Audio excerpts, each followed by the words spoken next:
3 days ago, on August 14th, it was Indian Independence Day. Yeah, in India it was on the 15th because of the international dateline. Anyway, I thought it would be fun to make a video about India. So I started thinking, India was once a colony and it got independence from that. That's why it's called Independence Day. But there were a ton of other countries that had colonies in India before. So today in this video I'm going to be covering 4 of those colonies. Without further ado, let's begin.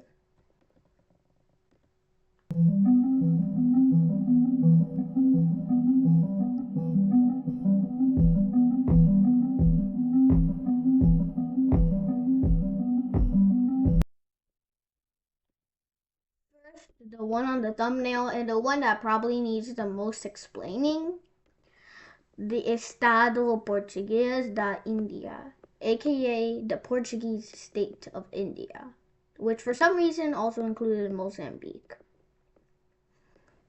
This was probably the longest surviving Indian colony in the world. In fact, it was actually the first colony. 7 years after somebody named Vasco da Gama discovered a true, actual route to India that wasn't Christopher Columbus.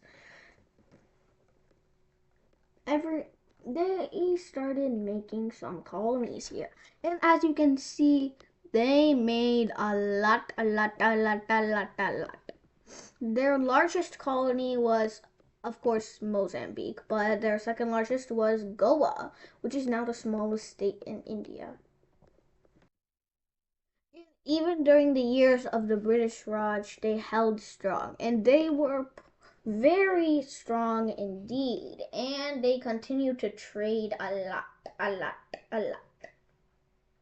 Like, they traded like crazy. But if it had so much success, then why did it go away? Well, it actually survived from 1505 to 1961, but India gained independence in 1947. And the second they gained independence, they asked for that. And the Portuguese said, no. So the Indians kindly said, invade. And since India's army is very strong, they easily conquered all of the territories, which were really just Daman, Diu, and Goa. Wait, but what happened to all those other territories? Well, in the years before, Portuguese Empire was already falling, as they were starting to lose all those territories to the British Raj that was starting to get a presence there. However, they were lucky to keep their 3 largest parts. What about Mozambique? Well, that later became its own province and later a country. Next, Dutch India, not to be confused with the Dutch Indies, which instead of India included Indonesia and the Netherlands Antilles and Suriname.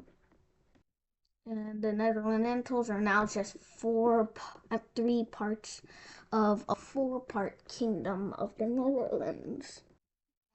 Anyway, I kind of find this thing quite boring. They got colonies, then they just lost it because of a war. So instead of boring you all, I'm going to talk about the map. They mainly made trading routes along the coast, having 2 directorates, 1 commandment, and 2 governorates. However, if you count only India's land, they had 3. The director of Surat, the commandment of Malabar, and the governorate of Coromandel. The directorate of Bengal was half in Bangladesh, and the governorate of Ceylon is what is today Sri Lanka. Notice how most of these are based on either coasts or rivers. The governorate of Coromandel was actually split in half. Trade routes through India were mainly by sea. However, there was one trade route from the director of Surat to Agra. And for a while, they were holding up pretty fine until the Travancore. And that was a kingdom in the British Raj. It was called the Travancore Dutch War. And based on what I said, you already know who won. It was the Travancore. And that later became part of the British Raj. So eventually, if you think about it, they just lost it to the British Raj. Anyway, it was really just something so that they could trade with their other colonies around the world. After this war and a few others in Europe, the Dutch Empire started falling. Next is one I kind of also find boring, Danish India, which really soon became Danish-Norway India, which was the name of the country at a point in time when they lost it.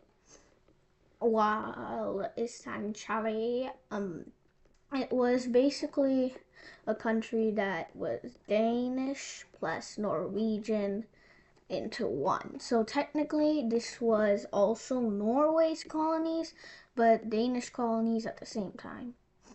Anyway, let me stop yapping and let's see. Their largest they had many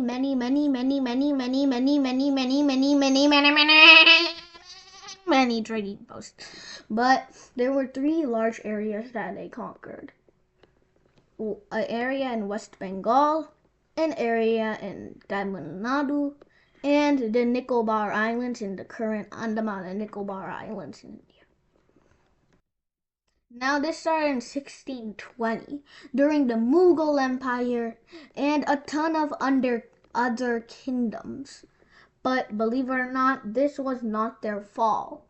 Technically, they didn't even have a fall. They really just sold all their territory to the British. Wait, but why the British? Well, the British Raj was getting more powerful, and the Danish-Norwegian India was not a really great power. That was the reason it stayed alive for so long.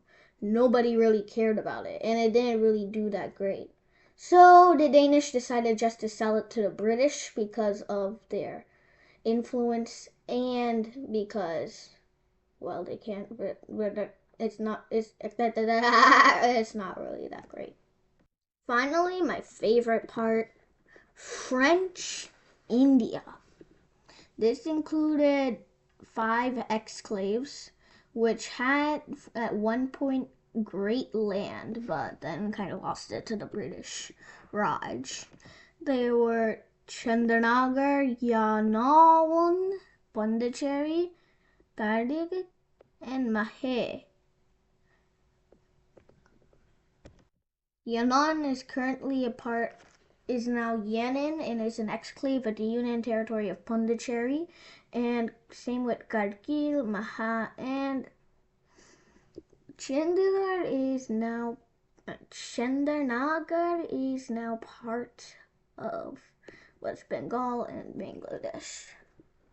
But there was one thing between the French and the British. They were very big rivals, which made the Carnatic Wars 1, 2, and 3.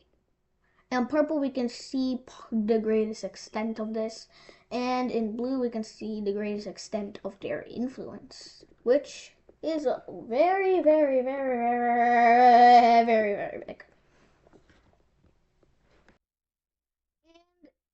when India became independent, these were slowly incorporated into India. The last one being in 1954, Pondicherry's main enclave. Notice that this is one of the 2 things that survived the British Raj. However, none of them survived India. Either way. And that is all. And that's all for this video. I think I said that 2 times. I hope you liked this video. Happy Indian Independence Day. That was 3 days ago. And I hope you have a good rest of your day. Bye.